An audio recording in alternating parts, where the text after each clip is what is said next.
What's going on, everybody? Sigourney Jackson here with another episode of Who Politics.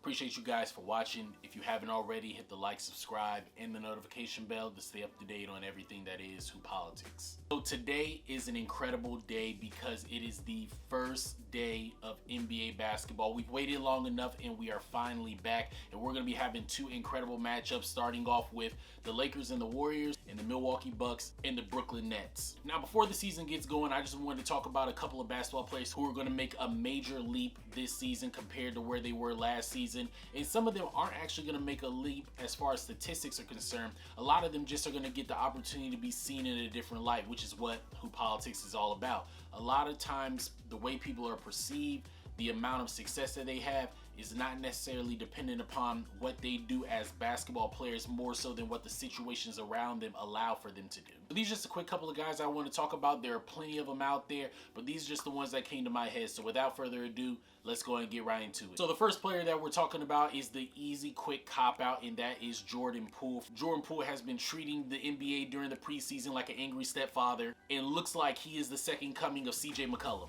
Now, some people might be surprised by how much he's killing in preseason, but honestly, for people who watched him, this isn't necessarily that big of a surprise.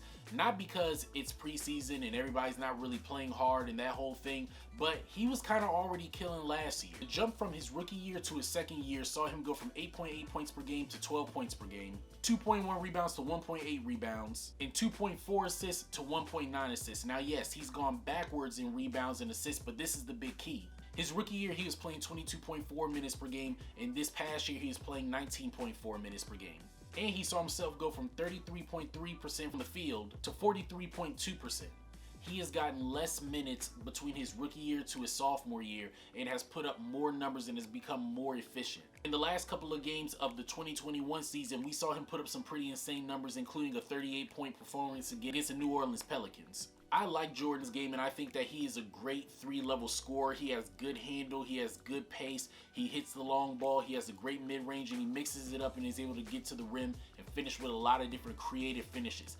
I personally do think that if he continues to push in this direction, he has potential to be very similar to a CJ McCollum type of basketball player. Similar size, similar build, good pace, ultra talented, ultra skilled, and is going to be playing basketball for a long time, and he's going to get the opportunity to make himself a lot of good money. The next player that we're going to talk about that a lot of people I don't think are giving a lot of credit to is Dillon Brooks. Dillon Brooks, 17.2 points per game this past season, along with 2.9 rebounds and 2.3 assists while shooting 42% from the field. People aren't talking about Dillon Brooks as much as I think they should be because he's next to a superstar in Ja Morant. Ja Morant being the point guard, incredible freak athlete. He's box office to watch. Dillon Brooks doesn't really get seen how he should, but Dillon Brooks at 6'6" to 6'7" is a three-level scorer as well, an incredible defender. I expect him to be making some all-defensive teams in the future of his career. He is going in the right direction every single year. And I look for this upcoming year for him to get into the 20 points per game range of scoring. I wouldn't even be surprised if he almost got into the all-star conversation. When I think about Dillon, I honestly think about a bigger, stronger Marcus Smart with a little bit more skill. Both of them really are playing at a high level based on the fact that they're fearless, they're competitive, and they have confidence like they should be taking the final shot every single night. Now, whether or not they should be, that's another conversation. But like I've said before and in past videos, confidence is the most important thing when it comes to basketball and when it comes to sports in general. And Dillon Brooks has a lot of confidence, and I expect for him to continue to carry success into the future. The next player we're talking about is Zach LaVine. Now, Zach LaVine, I think that it's already understood that he is one of the better shooting guards in the league, and he just doesn't get seen in that light. This past year, he averaged 27, 5, and 5, shooting 50% from the field. What more do you want? He's probably one of the more athletic or the most athletic shooting guard in the NBA. Three-level scorer, long arms, 6'6". He basically has just been playing for a trash team in the Chicago Bulls. But this year could be different because he'll be next to a point guard in Lonzo Ball who can pass the ball, who can play great defense, and get him more wide open opportunities, especially since Lonzo has now worked on his jump shot and made it a lot more consistent to where teams at the very least have to respect it. DeMar DeRozan being there, I think, will also help Zach LaVine a lot as far as just developing his scoring skills and learning how to score at a different pace than what he might be used to. Zach LaVine likes to get a lot in transition, while DeMar in his earlier years was really into transition, but now is starting to get more into that half-court set, especially after playing with San Antonio Spurs for the past couple of years. I look for Chicago to be somewhere in the 10 to 8 range for the Eastern Conference playoffs. Got a lot of great talent, a lot of young players. They're long, they're athletic, and they can finally score. I think this will help Zach LaVine to be seen in a better light because, truth be told, I believe that from a talent perspective alone, Zach LaVine is a top 3 shooting guard in the NBA, and he's closer to one than a lot of people want to give credit for. The next player that I want to talk about that a lot of people don't give respect to, I think on the level they should, is Jaylen Brown. Jaylen Brown this past year averaged 24.7 points per game, 6 rebounds and 3.4 assists while shooting 48.4% from the field. Jaylen Brown, while he was an all-star this past year, I believe still doesn't get a lot of the credit he deserves, and that's simply because he's next to Jayson Tatum, who a lot of people believe is going to be the face of the NBA one day or be close to the face of the NBA one day. But this is the thing that's kind of funny about that. This past year, Jayson Tatum averaged 26.4 points per game, 7.4 rebounds, and 4.3 assists while shooting 45.9% from the field.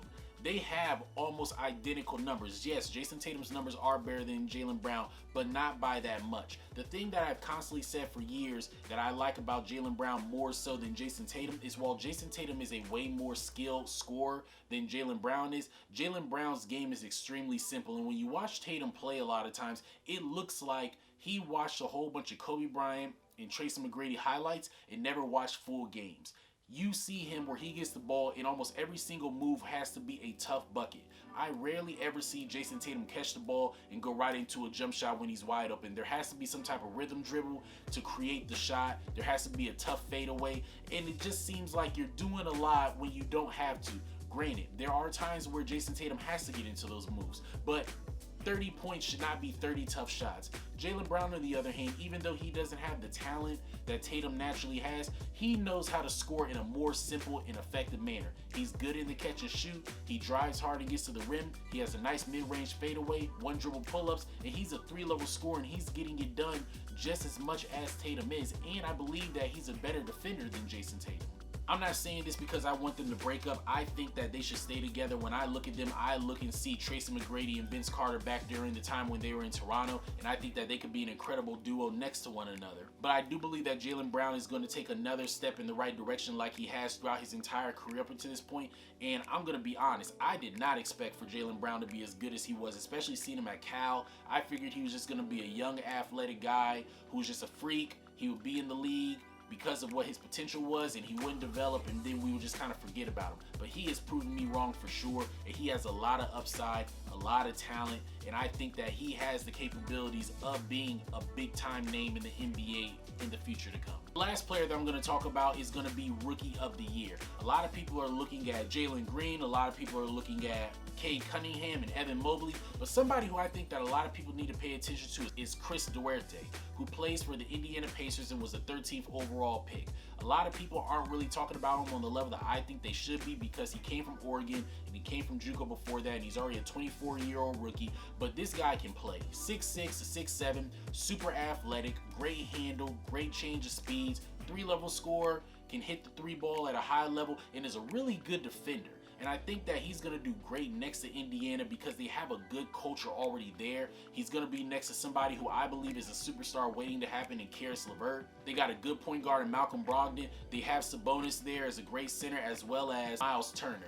They have a good overall basketball team where he'll be able to fit in really easily and not be relied on to be a do-it-all type of rookie like most lottery basketball players are. And I think that he could actually have a Donovan Mitchell type of situation where he can come in, focus on one thing, and have a lot of success at it, and he will have a lot of early team success in his career opposed to other basketball players. Chris Duarte, I think, actually can be a Rookie of the Year candidate, and if he doesn't, it won't be because of lack of numbers, more so than because other people are going to hold the higher standard to the guy who's averaging 30 even when they're only winning 10 games in the season. And that's my quick take that I wanted to talk about as far as the upcoming basketball players that I think are going to make a big splash and who haven't been on people's radars just because of basketball politics. If you like this video, give it a thumbs up. like, subscribe, and hit the notification bell to stay up to date on everything that is Hoop Politics. Follow the Instagram, Twitter, and the TikTok at hoop_politics. Comment below. Let me know who you guys think is going to be the Rookie of the Year this upcoming year. I don't want anybody to come in and try to change up their responses once the season starts. Lock it in the comment section, and we'll talk about it. And as always, God's always in control.